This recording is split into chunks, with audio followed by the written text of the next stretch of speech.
안녕하십니까. 전세계 신 CBN 청취자 여러분, 하나님의 말씀으로 사랑과 행복 전하는 CBN 교과방송의 정수 인사드립니다. 안녕하십니까, 박성원입니다. 목사님께서 지난 시간 첫 방송을 하셨는데요. 많은 여러분들이 응원의 메시지를 보내주셨습니다. 또 개인적으로 전화도 주셨고요. 특별히 기억나는 분이 한 분 계신데, 현춘자라고 하는 분이신데 우리 목사님 사역하시는 교회 성도님이신 것 같은. 네, 맞습니다. 평소에 저희 방송 애청자신데 들으시면서 우리 목사님도 여기서 강의하시면 좋을 텐데라고 하는 생각을 하셨는가 봐요. 너무 기쁘고 반가웠다고 하는 메시지를 보내주셨고 기도하겠다고 하는 메시지도 보내주셨습니다. 아무쪼록 우리 목사님께서 오랫동안 우리 청취자분들을 위해서 진리의 말씀을 많이 가르쳐 주시기를 부탁드리고 우리 청취자분들도 기도로 응원해 주시면 정말 감사하겠습니다.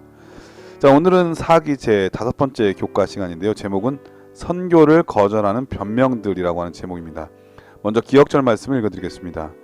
내가 또 주의 목소리를 들으니 주께서 이르시되 내가 누구를 보내며 누가 우리를 위하여 갈고 하시니 그때 내가 이르되 내가 여기 있나이다 나를 보내소서 하였더니. 이사야 6장 8절 말씀이었습니다.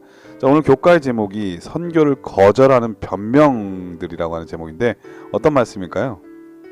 네, 우리가 지난주에 선교의 아버지라고 불릴 수 있는 아브라함을 만났다면 이번 교과에서는 선교를 철저하게 거절한 요나라고 하는 선지자를 만나보게 됩니다.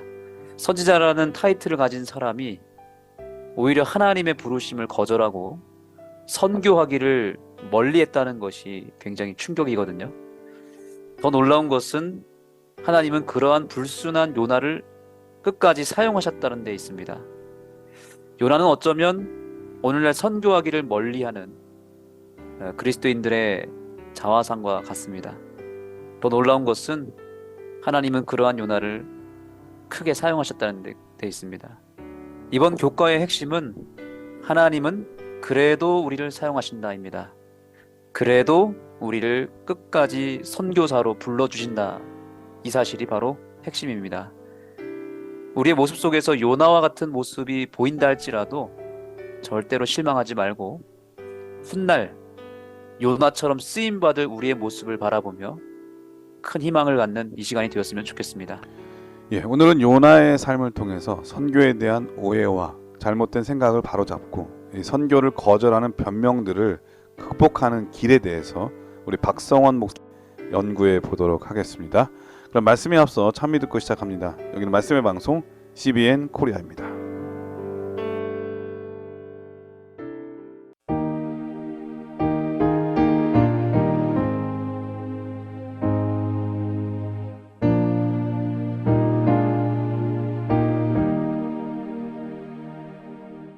오늘 집을 나서기 전 기도했나요? 오늘 받은 정 위에 기도했나요?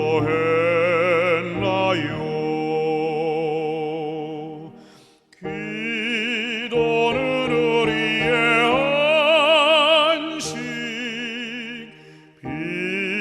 빛으로 인도하리. 앞이 캄캄할 때 기도 잊지 마시오.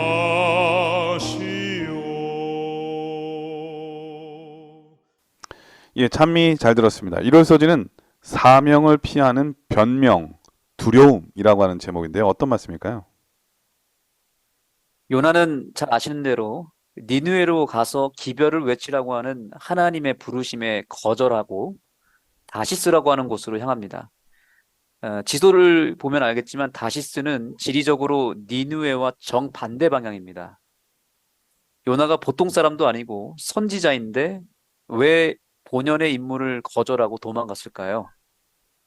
그 이유는 두려움 때문이었습니다. 그렇다면 무엇이 두려웠을까요? 니느웨라고 하는 이 도시가 어떤 도시였는지 오늘 교과책에서 자세하게 설명하고 있습니다.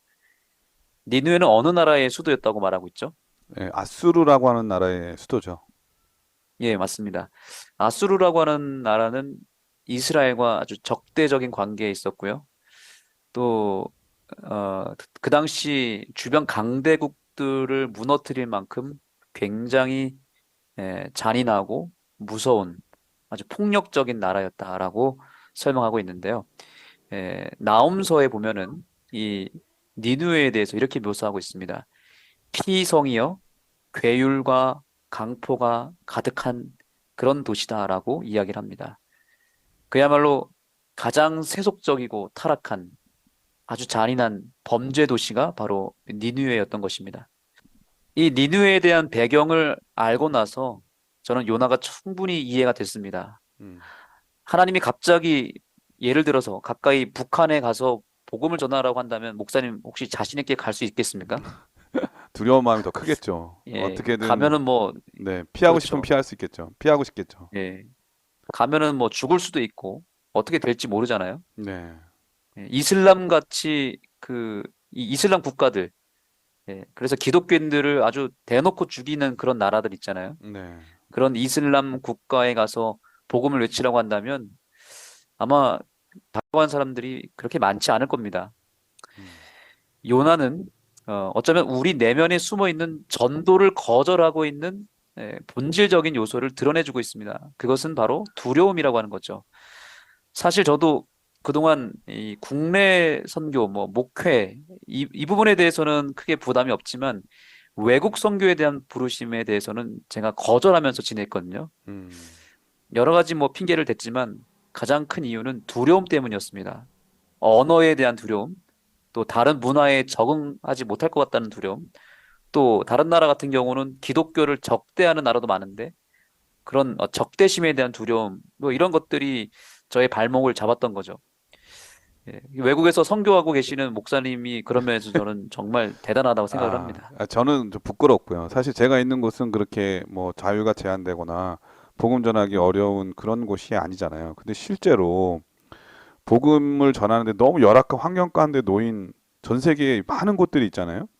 그런 곳에서 그렇죠. 자기의 모든 것을 희생하면서 선교사의 삶을 살아가는 많은 분들이 계시잖아요. 저는 진짜 그분들이 진짜 선교사라고 생각이 들고요. 그분들의 삶을 생각하면 부끄러움이 더 많죠. 목사님 말씀하신 대로 그런 모든 것들에 대한 두려움이 있으면 선뜻 나서서 나 거기 가겠다고 하는 말 하기가 쉽지는 않을 것 같아요. 맞습니다. 그렇다면 이 요나가 두려워하게 된 그 궁극적인 이유가 무엇인지 우리는 좀 더 찾아볼 필요가 있거든요. 이 요나의 두려움이 어디서 시작됐는지 선지자왕 266페이지에서는 이렇게 말하고 있습니다. 선지자는 이 사명이 어렵고 외적으로 볼 때에 불가능한 것처럼 생각되어 부르신 분의 지혜를 의심하고 싶은 유혹을 받았다. 인간의 견해로 볼 때 이 거만한 도시에 가서 이와 같은 기별을 선포함으로 얻을 수 있는 것은 아무것도 없는 것처럼 보였다. 그 순간 그는 그가 섬기는 하나님이 진지하시고 전지하시고 전능하신 분이심을 잊었다. 그가 여전히 주저하고 의심하는 동안 사단은 그를 좌절감에 쌓이게 했다. 선지자는 큰 공포에 쌓여 일어나 다시스로 도망하려 하였다. 네, 이 글을 보면은 요나의 두려움이 어디서부터 출발했는지 분명하게 나타납니다. 첫째는 뭐냐면 인간의 견해로 보는 어떤 관점이 문제였다라고 말합니다.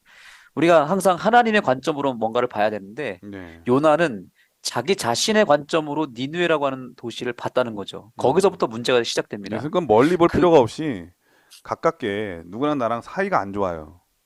음, 감정이 골이 깊은데 그 사람한테 가서 복음 전하라고 해도 우리는 싫잖아요. 그렇죠. 네. 그런 사람이 있는 거 아닌가요? 저는 그런 사람이 없는데 네, 가끔씩 이렇게 복음 전하려고 할 때에 그런 문제로 상담하시는 분들은 계세요. 맞아요. 전 저 네, 사람한테 가서 복음 전하라고 하면 전 안 간다고. 음, 노골적으로 얘기하시는 분도 계시거든요. 사실 쉬운 일은 그렇죠. 아니에요. 사람의 마음이 이렇게 복음도 마음이 이렇게 동료 이게 동기가 돼야 뭔가 음, 동해야 이렇게 할 수가 있는 것인데 그 골이 깊으면은 더군다나 이 니느웨하고 이스라엘은 완전 적대 관계 아니겠습니까?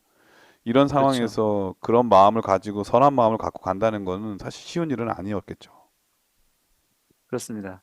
그래서 이 인간의 견해, 이것이 문제가 되는 거고요. 그로 인해서 생긴 게 뭐냐면 의심이라고 하는 게 생겼다고 여기 분명히 나오고 있습니다. 예, 여기 읽으신 거에 잘 네. 체크를 해주시면 좋겠습니다. 의심이 생겼고요. 그래서 그 의심으로 인해서 두려움까지 생긴 것입니다. 그래서 내 개인의 견해로부터 시작한 것이 의심으로 나아가고 의심이 증폭이 돼서 두려움으로 변한 것입니다. 우리가 교회 사업을 하다 보면은 우리 목사님도 이제 뭐 직원회도 하시고 교회 사업 하셨겠지만 가장 힘든 게 무엇이던가요? 글쎄요. 뭐 어떤 의견이 충돌이 돼서 서로 팽팽한 그 관계를 보일 때죠. 서로 생각이 다른 그렇- 것이 이렇게 팽팽할 때. 그렇죠. 이제 막 서로 자기 주장하고 그러면서 이제 반대를 만났을 때, 반대에 부딪혔을 때 좀 좌절하지 않습니까? 다 하나님 사업이고 우리 교회에서 하는 일들이 다 나쁜 사업은 아니고 다 좋은 사업이잖아요.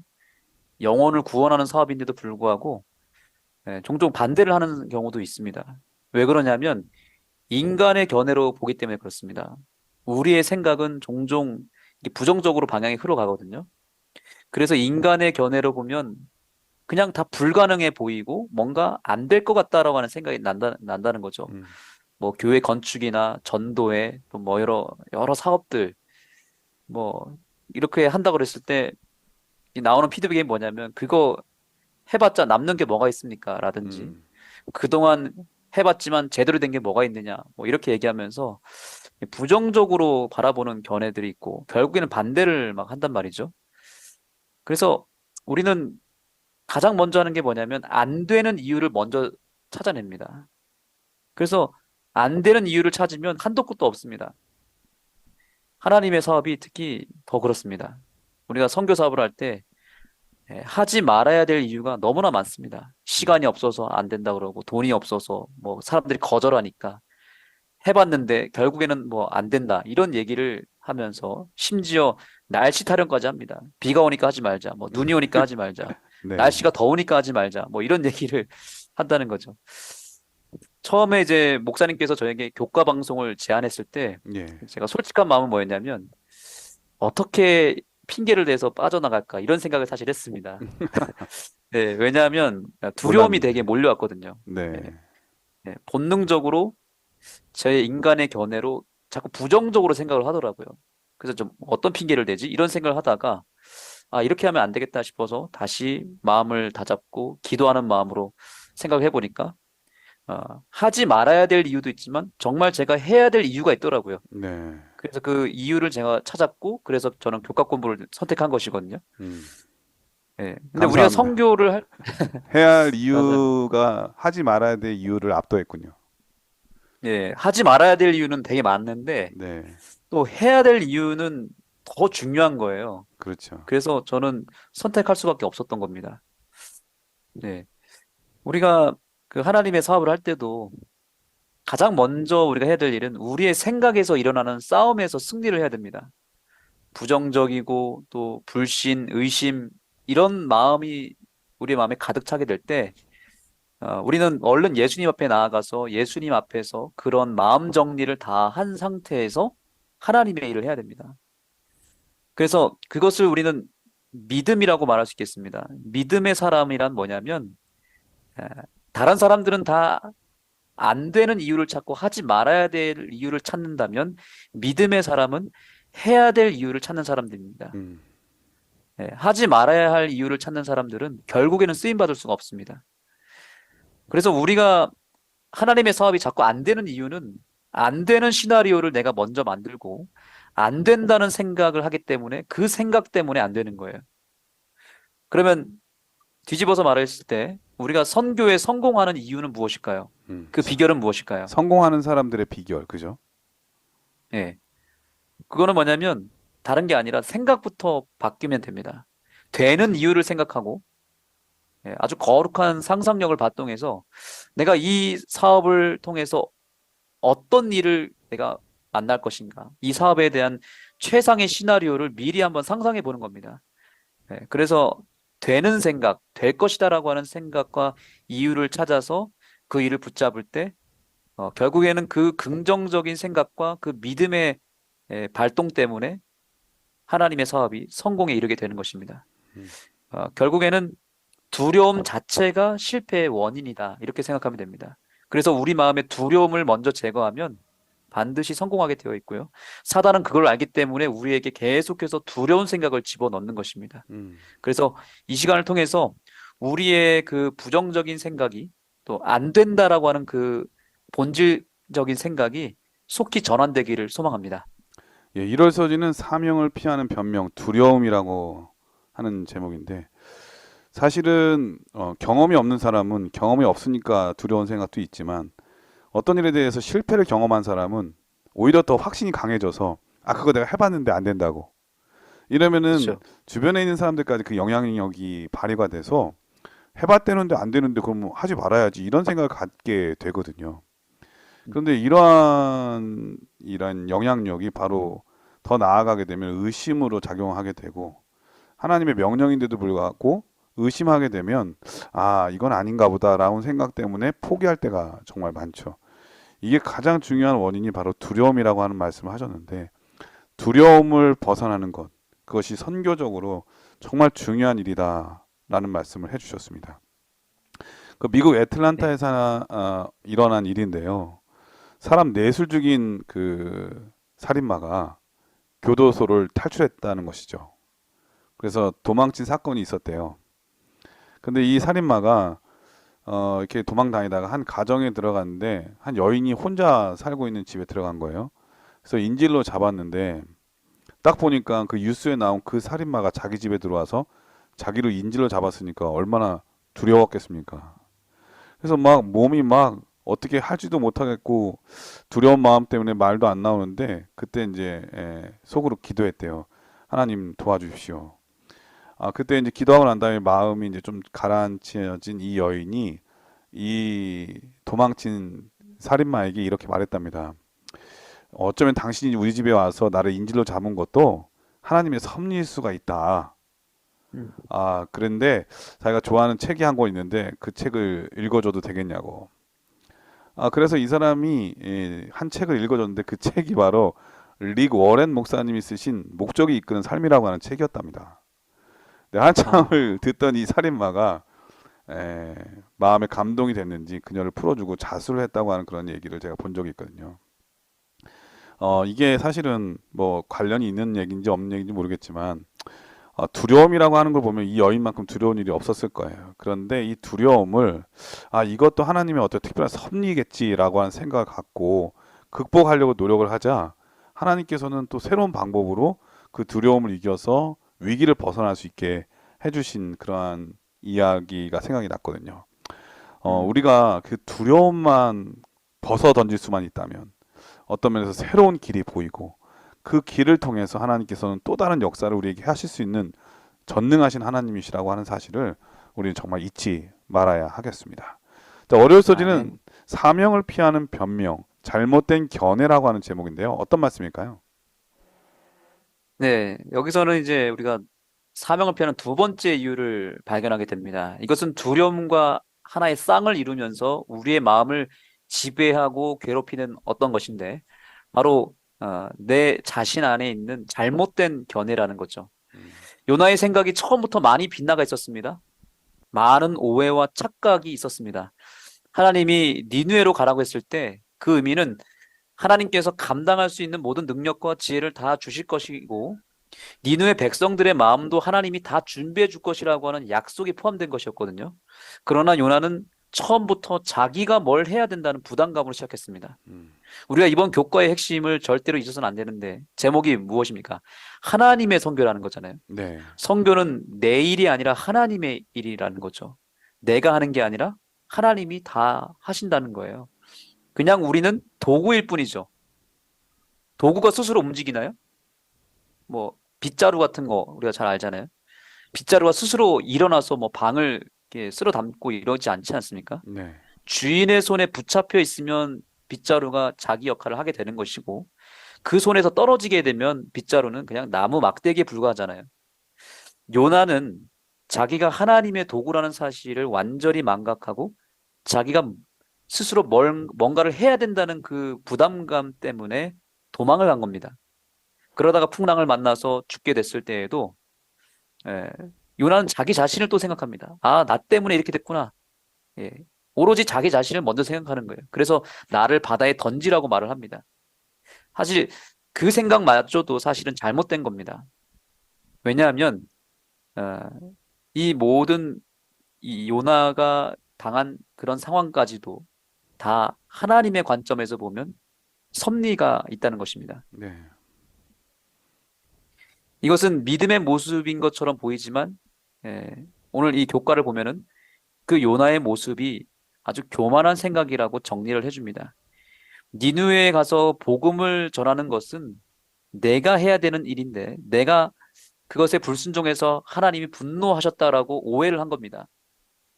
예, 그러나 전혀 그렇지 않습니다. 하나님이 풍랑을 허락하신 것은 요나에게 벌을 내리시고 심판하려고 하신 게 아니라 어떻게든 니느웨로 다시 그를 돌려보내서 끝까지 요나를 사용하시고자 하시는 하나님의 섭리가 거기에 담겨져 있고 용서의 시그널이 담겨져 있었던 것입니다. 요나가 아주 단단히 오해를 하고 있었던 거죠. 예. 근데 이제 사실은 이런 오해도 했을 것 같아요. 하나님께서 분노하셔서 폭풍우가 일어났잖아요. 그러니까 신이 예, 분노했을 때 사람을 던지면 마치 그 우리 옛날에 용왕님 이야기처럼 심청이 이야기처럼 인신제사를 그렇죠. 드리면 하나님이 노를 잠잠케 하시는 그런 것처럼 오해할 수도 있는 여지가 있는 것 같긴 해요.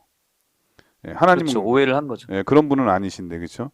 만약에 요나가 이렇게 잘못 깨달았다면 자기 때문에 이런 일이 일어났으면은 자기가 회개하고 좀 내려달라고 해서 다시 다른 곳으로 갈 수도 있었는데 마치 이 자기를 바다에 던져서 하나님께 자기를 드리면은 음, 하나님께서 다 뭐 이렇게 화를 진정시키는 일반 세상의 신과 같은 그런 것처럼 하나님 오해했던 품성을 오해했던 것도 있지 않나 이런 생각이 드네요.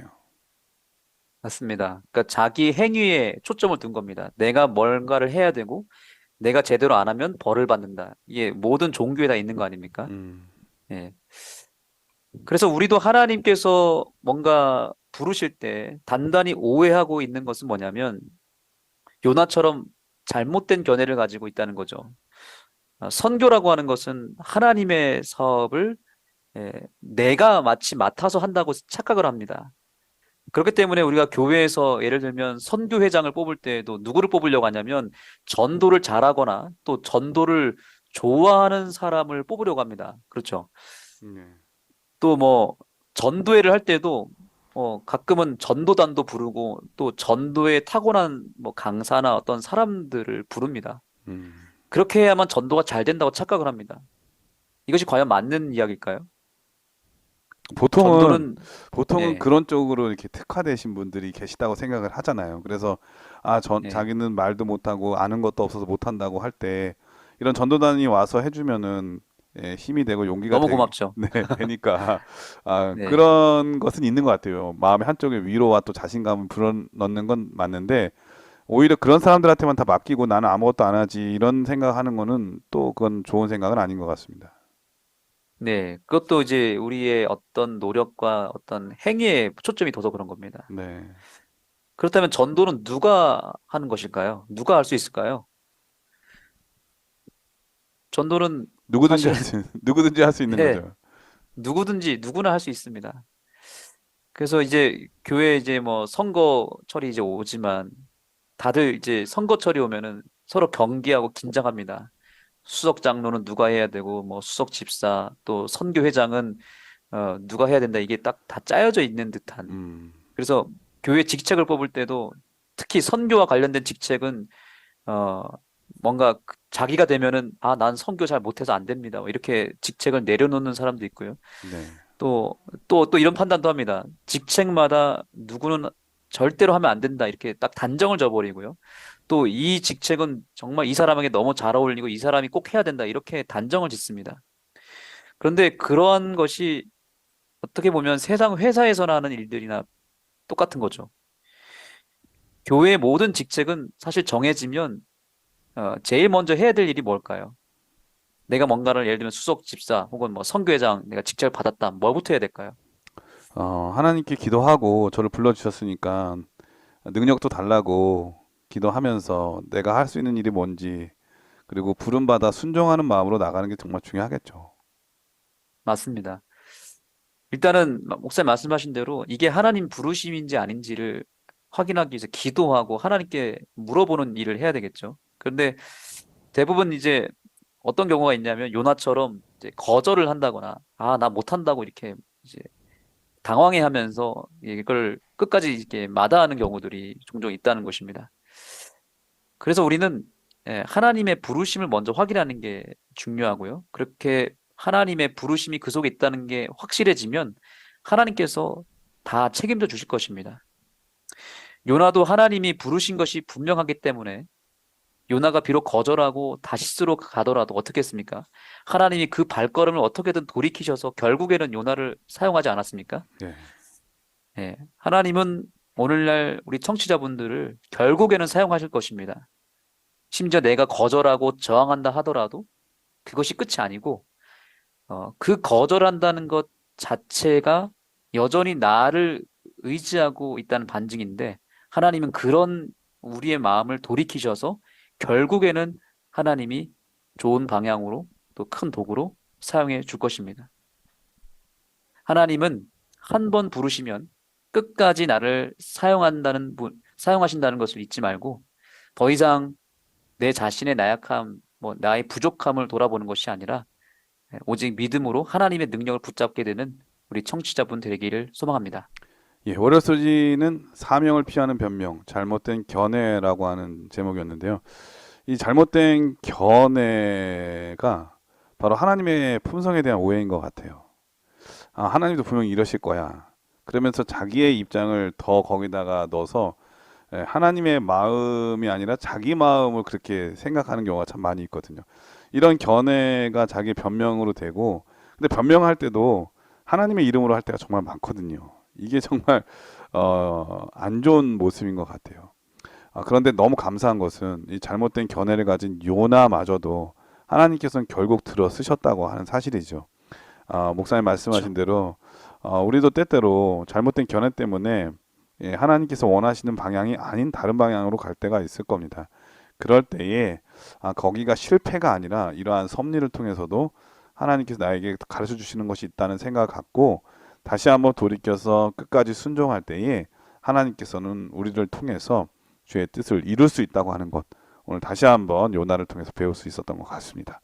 화요일 소지는 사명을 피하는 변명, 불편이라고 하는 제목인데요. 어떤 말씀일까요? 네, 요나서 2장에 보면은 이제 요나가 물속의 뱃속으로 들어가죠. 거기서 아주 극적으로 구원받은 요나가 이제 정신을 차리고 회개하여 니느웨로 다시 향하게 됩니다.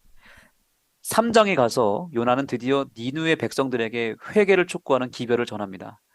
놀랍게도 백성들은 요나의 기별을 듣고 즉각적으로 회개를 합니다. 하나님은 이미 니느웨 백성들의 마음을 다 준비시켜 놓고 요나를 불렀던 거죠. 문제는 요나의 태도가 여전히 불손합니다. 기별을 듣고 회개한 니느웨를 바라본 요나의 첫 반응이 어땠을까요? 요나서 4장 1절에 보면은 요나가 심히 싫어하고 노하였다라고 말하고 있습니다. 여러 가지 이유가 있겠지만 일단 요나는 지금 얼른 기별만 전하고 그 다음에 대해서는 별로 생각하지 않았던 것 같습니다. 그들과 더 가까이 다가가서 뭔가 만나고 그들에게 뭔가를 더 헌신하는 것이 요나에게는 부담이었고 여전히 불편하고 또 심지어 귀찮은 일이었을지도 모릅니다. 그리고 이런 것도 있었을 것 같아요. 되게 민망했을 것 같아요. 이게 가서 네. 저항하고 사람들이 막 여전히 포악하고 막 이랬으면 거 봐요 하나님 안 된다니까요 이렇게 얘기할 수 있는데 가자마자 복음을 전하는데 사람들이 자기가 기대한 것과 전혀 다른 방향으로 회개하고 하나님 앞에 반성하고 돌이키고 이런 모습을 보니까 자기가 생각이 틀린 게 벌써 드러났잖아요. 그러니까 정말 민망했던 그런 것도 있을 것 같아요. 맞습니다. 아마 민망하기도 하고 또 자기 예상에서 벗어났기 때문에 굉장히 당황했을지도 모릅니다. 그런 거를 이제 분노와 화로 표현하는 거죠 하나님한테. 그렇죠. 그 목사님 이게 지옥철 들어보셨습니까? 아침에 이렇게 지하철에 가면 사람들이 엄청 많잖아요. 네. 네, 그런 지하철 안으로 이렇게 그런 지하철의 모습을 보면 안으로 들어가고 싶나요? 아니면 얼른 도망가고 싶나요? 그 시간을 피해서 다른 시간에 가고 싶은 마음이 더 크겠죠. 그쵸? 이 사람들이 막 모여 있고 특별히 나와 별로 상관없는 사람들이 막 모여 있으면 사실 거기 들어가고 싶지가 않습니다. 얼른 피하고 싶습니다. 교회를 하다 보면 저도 이제 정말 피하고 싶은 사역이 하나 있는데 음, 그것은 부끄럽게도 학생 사역입니다. 진짜요. 예, 저는 목사님이 학생 사역을 제일 좋아할 것 같은 생각이 들었는데 정말 의외네요. 예. 이게 쉽지 않거든요. 어, 일단은 애들이 또 말도 잘 안 듣고요. 그리고 예. 학생들이 챙길 게 너무 많아요. 밥도 먹여줘야 되고, 또 데려다 줘야 되고, 에너지가 엄청 들어갑니다. 또 게다가 사춘기 학생들이 있으면은 그 감정도 잘 헤아려주기가 어렵죠. 그럼요. 말도 잘 안 하고요. 그거 뭐 말하면 대답도 잘 안 합니다. 네. 그래서 예전에 제가 있던 교회, 그리고 지금 현재 이제 섬기고 있는 교회에서도 지금 학생 사역을 계속 하고 있거든요. 네. 근데 이게 정말 보람이 있는 사역이면서도 가장 힘든 사역이 학생 사역이에요. 시간도 많이 잡아먹고, 또 자금도 엄청나게 투자를 많이 해야 됩니다. 그래서 어떤 어른들은 학생 사역 그 밑 빠진 독에 물 붓기 아니냐. 예산도 이제는 좀 줄이거나 아니, 없애버리자. 이렇게 얘기를 합니다. 저는 충분히 이해가 됩니다. 학생들이 교회 와가지고 뭐 예배를 잘 드리는 것도 아니고 핸드폰을 그냥 보고 있고 음, 자고 있고 뭐 이러는 아이들, 걔네들한테 뭔가를 투자한다는 것은 정말 아까운 일일 수 있거든요. 그래서 학생 사역은 정말 이렇게 우르르 몰려왔다가 다시 구름처럼 우르르 사라지는 그런 그룹이기 때문에 허무하기도 합니다.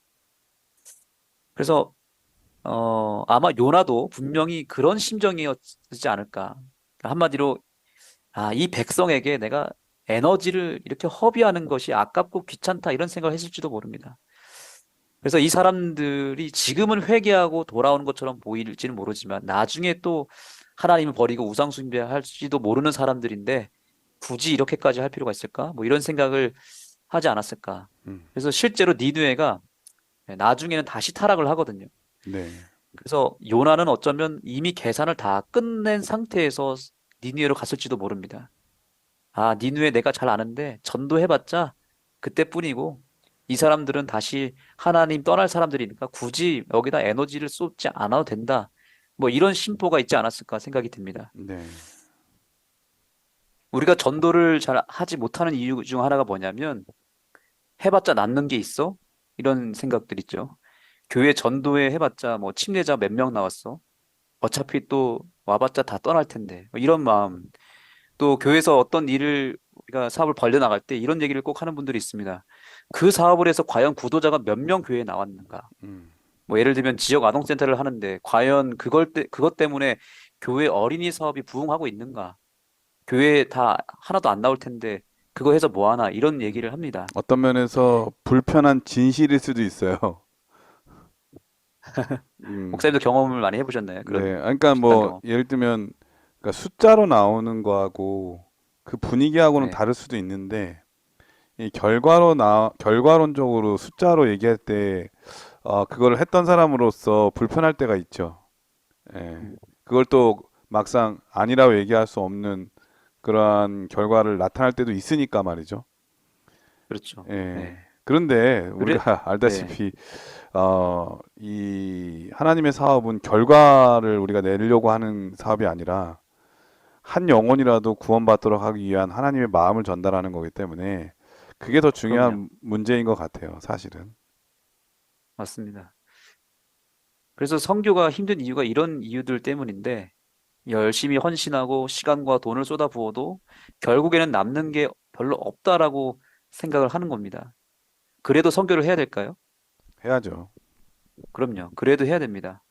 어떤 일을 하든지 그 일을 통해서 하나님은 반드시 한 명의 영혼이라도 구원하신다. 이게 아까 좀 전에 목사님 말씀하신 부분인데 우리가 씨 뿌리기 전도를 해도 어떤 분들은 그거 그거 씨 뿌리기 한다고 해서 누가 볼 사람이 몇 명이 될까요? 이렇게 물어봅니다. 그래서 저도 사실은 과연 씨 뿌리기 전도가 필요할까? 이런 생각도 하긴 하는데요. 음, 하나님은 그래도 그 일을 통해서 분명히 준비된 영혼을 끌어오실 것입니다. 때가 되면 다 열매가 맺는 법입니다. 내 눈에 당장 열매가 보이지 않는다 해도 우리는 포기해서는 안 됩니다. 결과는 하나님께 맡기고 우리는 그저 최선을 다해야 되는 것입니다. 예전에 어느 원로 목사님께서 저에게 이런 조언을 하셨습니다. 박 목사님, 성공하는 목사가 되려고 하지 말고 충성하는 목사가 되십시오. 네. 이런 얘기를 하셨는데 그 원로 목사님 얘기하시는 이 짧은 이 말씀이 저에게는 굉장히 와닿았던 기억이 있습니다.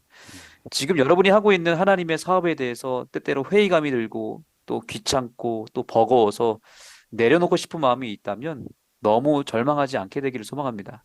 우리는 성공을 위해서 하나님의 사업을 하는 게 아닙니다. 성취의 열매는 하나님께 다 달렸기 때문에 하나님께 맡기시고요. 우리는 그저 하나님의 부르심에 묵묵히 순종하면서 힘들고 귀찮고 버겁더라도 그 모든 과정 속에서 최선을 다하면 되는 것입니다. 그리고 그 과정에서 우리는 주님을 더 가까이 만나고 그분과 더 친밀해지는 기회로 삼으면 되는 것입니다. 주님께서 나에게 맡겨주신 그 일을 우리가 성공하려고 막 애쓰는 것이 아니라 순종하려고 애쓰게 될 때 순종하다 보면 놀랍게도 귀한 역사가 또 귀한 열매가 일어나게 될 것입니다. 예. 목사님 말씀 듣다 보니까 하나님께 성공은 하나님의 말씀에 순종하는 거라는 생각이 드네요. 예, 우리의 성공을 다른 데 두지 않고 하나님께서 말씀하실 때 순종하는 게 그게 바로 성공이다라는 마음을 가지면 우리는 지금 말씀하신 대로 주의 뜻을 이룰 수 있지 않을까 그런 생각이 듭니다. 화요소지는 사명을 피하는 변명, 불편이라고 하는 제목인데 우리가 복음 전하려고 하면 불편한 게 한두 가지가 아니죠. 그리고 또 불편한 진실도 있고요. 그런데 우리가 다 알다시피 노아는 무려 오랜 세월 120년 동안 복음을 전했지만 구원받은 사람이 자기 가족 8명밖에 안 되잖아요. 근데 그 결과를 가지고 노아의 전도가 실패냐 성공이냐 말한다면 이거는 말이 안 되는 거죠. 그 가족의 구원 때문에 또 새롭게 온 인류가 시작된 것도 있잖아요. 하나님께서는 한 영혼의 가치가 얼마나 중요한지 이 복음을 전하는 사람으로서 느낄 수 있도록 해주는 것, 그리고 그걸 깨닫는 것도 정말 중요한 성공이라는 생각 많이 합니다. 불편을 이겨낼 때 우리는 더 좋은 성도, 더 좋은 복음 전도자가 될 수 있을 거라는 생각이 듭니다. 자, 그럼 여기서 찬미 한 곡 들으신 다음에 계속해서 수요일 목요일 소지를 공부하도록 하겠습니다. 여기는 말씀의 방송 CBN 코리아입니다.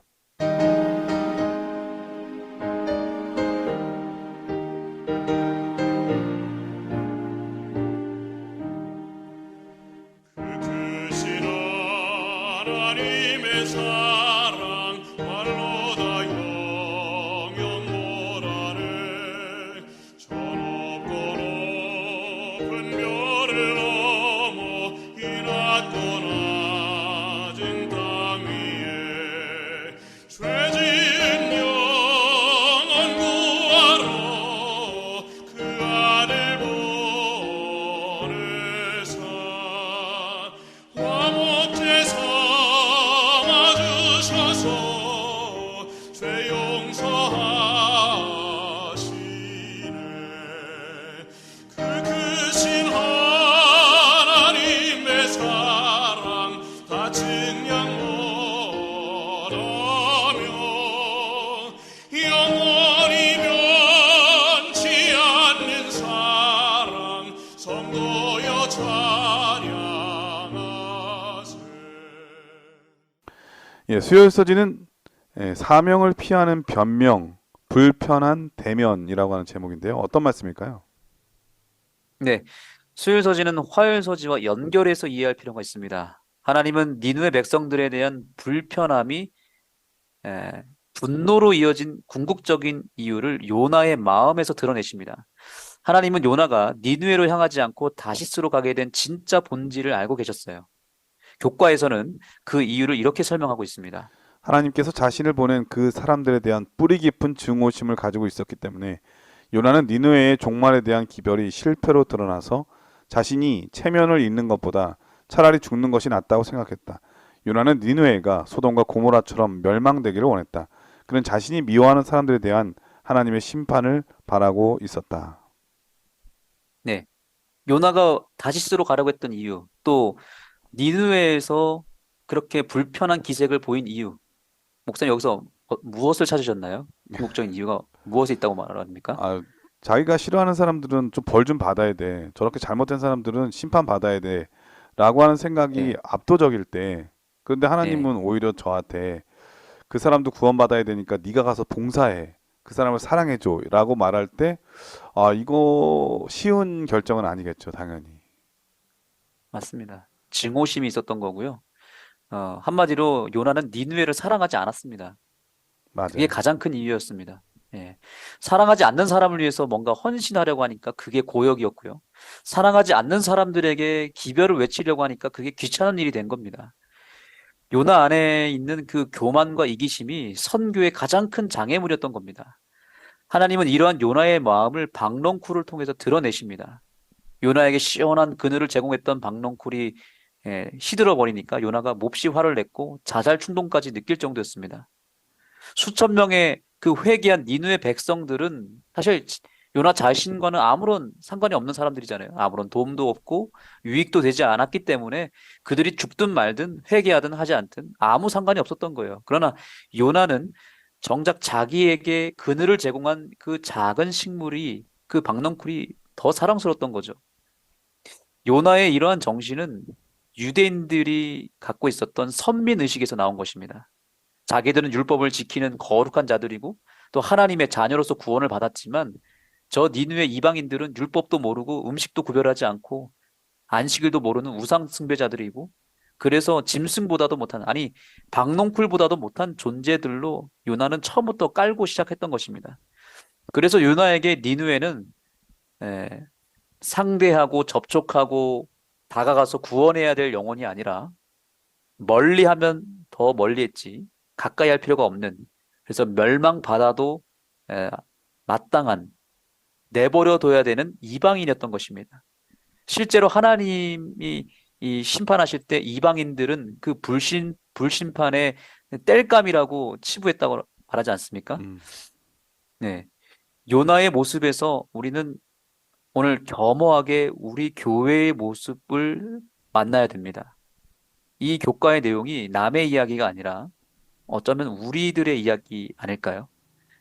요나와 우리의 공통점이 있는데 무엇일까요? 많이 있겠지만 요나와 그리고 이 재림교회 둘 다 그 시대에 필요한 기별을 증거하라는 부름을 받은 당대의 선지자의 역할을 하고 있습니다. 네, 맞습니까? 맞죠. 예. 그런데 정작 전도를 꺼려 한다는 거 이것도 공통점인 것 같습니다. 이게 제가 그런 게 있는 예, 것 같아요. 이게 작은 교회일수록 가족 관계처럼 끈끈한 정이 있잖아요. 예, 그러다 보니까 아주 그 단단한 공동체가 형성이 되거든요.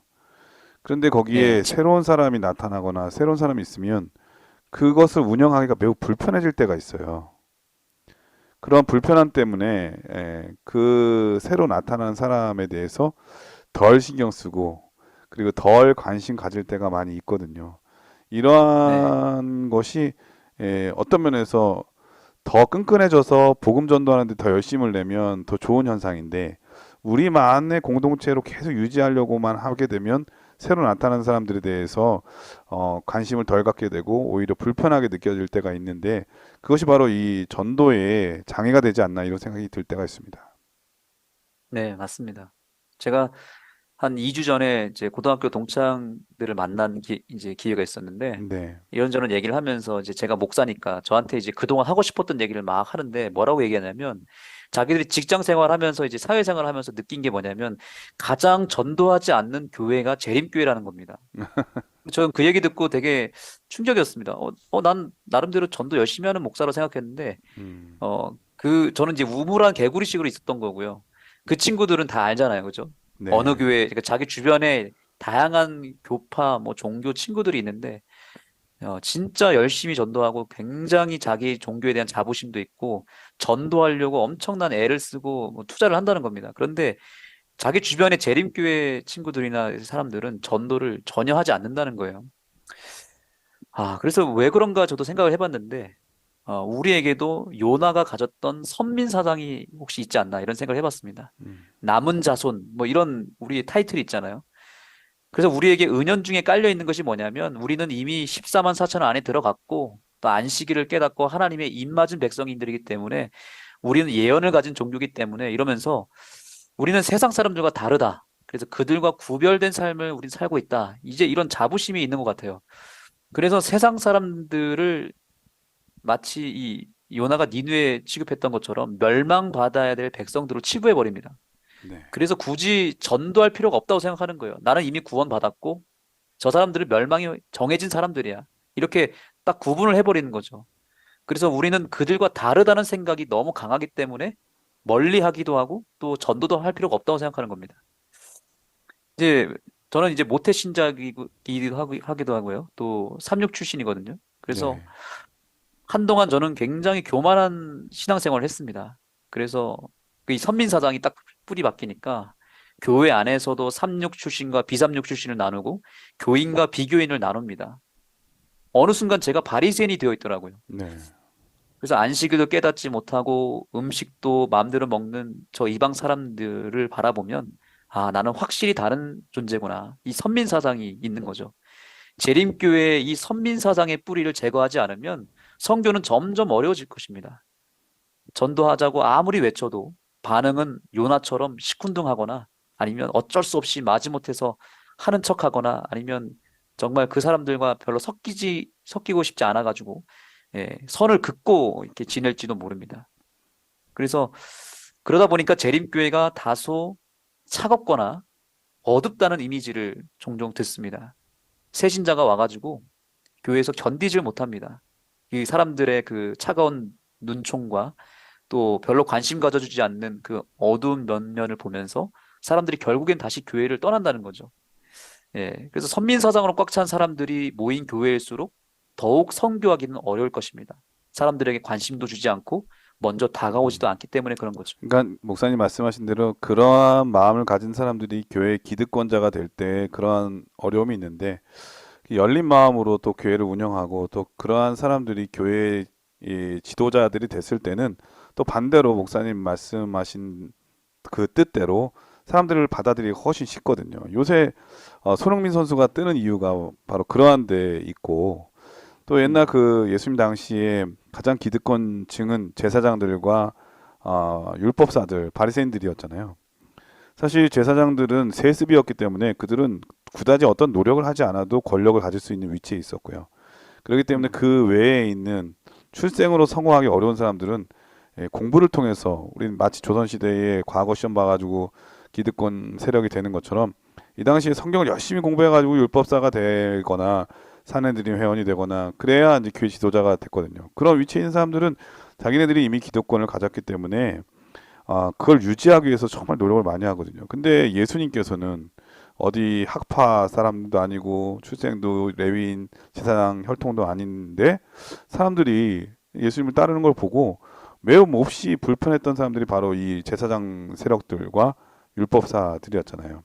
그렇기 때문에 우리가 뭔가를 새로운 사람을 받아들이기 위해서는 기존에 있는 그들이 불편해하는 모든 벽들을 내려놔야 장애물을 없애야 문턱을 넘어서서 우리와 함께 하나가 될 수 있는데 우리가 벽을 이미 높게 쌓아놓고 그 안에 들어오려고 하면 그 들어오려고 하는 사람이 얼마나 힘이 들고 또 부담이 되겠습니까?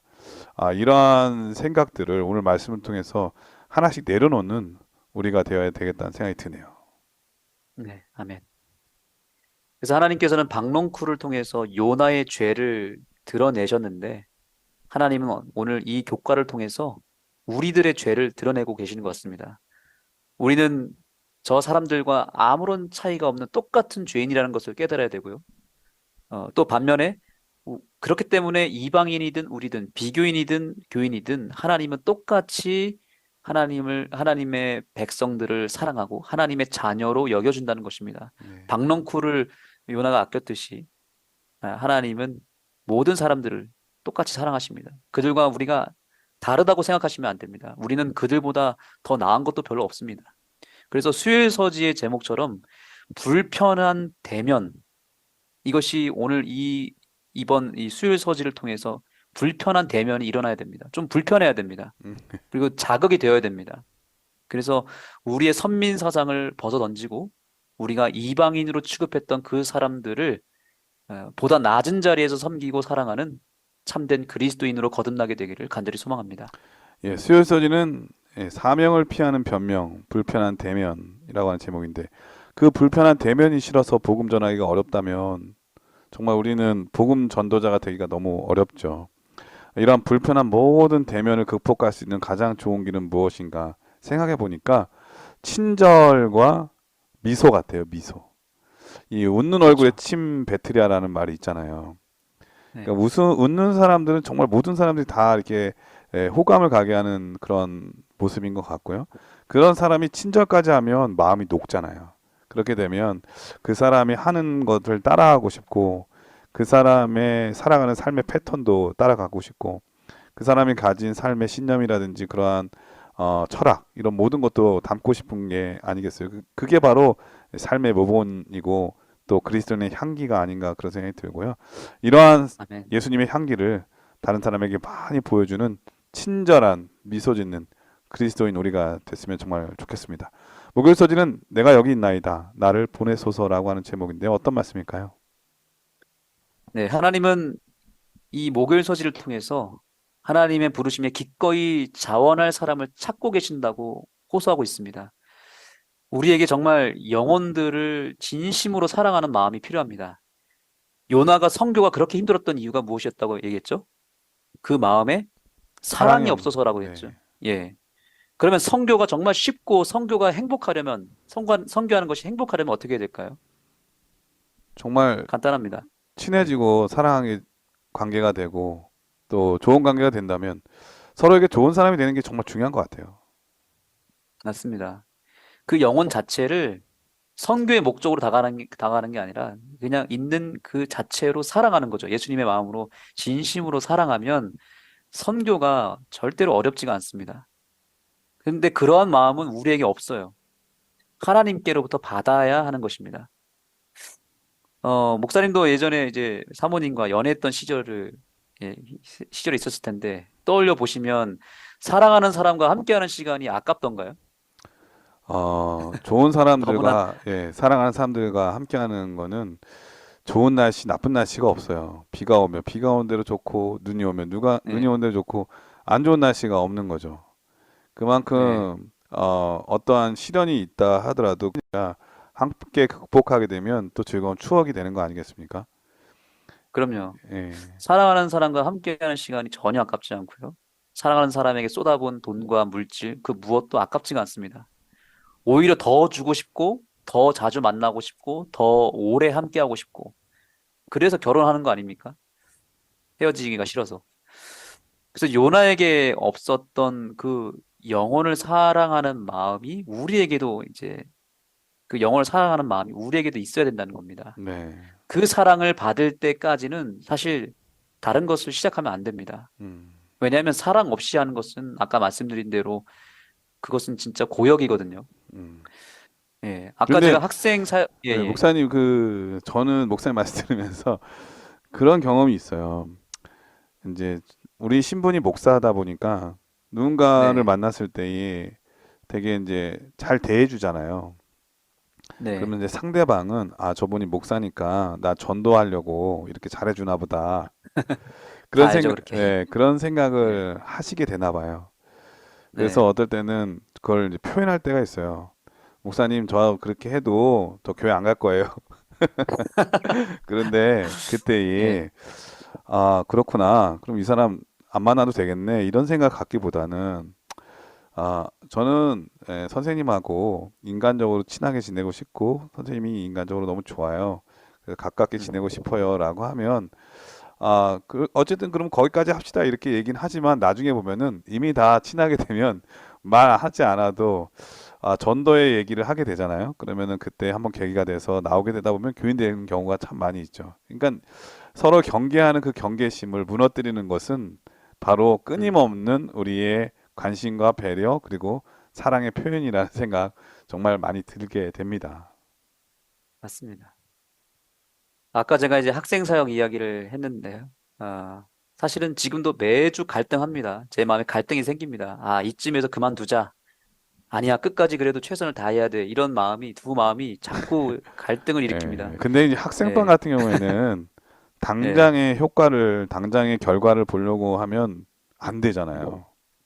그러니까요. 네. 그 학생들은 바로 언젠지 모르지만 미래의 우리의 교회의 지도자가 될 사람들이고, 근데 어떨 때 보면 그 10명 가운데 한 명만 만약에 교회 지도자가 남았어도 그 사람을 통해서 또 엄청나게 많은 사람들을 전도할 수도 있고 또 엄청난 큰 일을 거둘 수도 있는 거거든요. 네. 포기하지 말아야 됩니다. 그래서. 감사합니다. 격려를 주셔서. 어쨌든 뭐 근데 그래도 이게 힘드니까 매주 갈등이 생기거든요. 근데 그때마다 제가 하나님께 기도합니다. 하나님 이 학생들을 사랑하는 마음을 달라고 기도합니다. 그럼 정말 하나님이 그런 마음을 주시더라고요. 네. 그러면 학생들이 얼마나 이뻐 보이는지 밥도 사주고 싶고 같이 운동을 더 하고 싶고 뭐 이런 마음이 더 드는 거죠. 근데 그 마음이 없으면요 귀찮고요. 아, 뭐 빨리 그냥 얘네들 갔으면 좋겠다. 아니면 어쩔 때는 사랑한 마음이 없으면 이번 주는 안 왔으면 좋겠다 이런 생각도 심지어 들더라고요. 근데 이게 근데 목사님 이번 목사님 교회에서 뭐 특별한 행사 하지 않아요? 네, 뭐 쉐마 캠프라고 이제 네. 3040 캠프를 하는데 어. 예. 그러니까 제가 말씀드리고 싶은 거는 이제 우리의 마음이 참 중요하고 하나님께로부터 그 사랑하는 마음을 안 받으면 진짜 이 마음의 그 태도와 이런 게 달라진다는 거죠. 그래서 이제 제가 참 고마운 것은 뭐냐면 그렇게 아는 교회에서 이제 6년 동안 학생들을 섬기면서 어느 순간 학생들이 이런 얘기를 하더라고요. 이제 제가 학생들을 이제 데려다 주는데 집에 데려다 주면서 이제 아이들이 이제 저한테 얘기를 한 게 뭐냐면 목사님 저희 학교 졸업할 때까지 안흥 떠나시면 안 돼요. 이런 얘기를 하는 거예요. 음.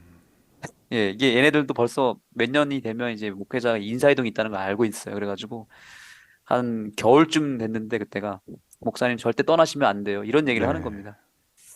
그래서 그때 제가 개인적으로 되게 감동을 그 받았거든요. 그래도 아이들도 표현하지 못해서 그렇지 느끼는 그럼요. 감동은 똑같은 거예요. 누구든지.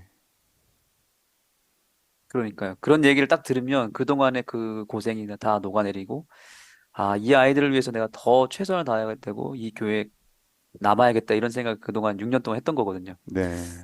예. 그, 전도를, 전도의 어떤 구호라고 해야 될까요? 이런 구호가 있습니다. 나가면 있고, 안 나가면 없다라는 말이 있어요. 혹시 들어보셨나요?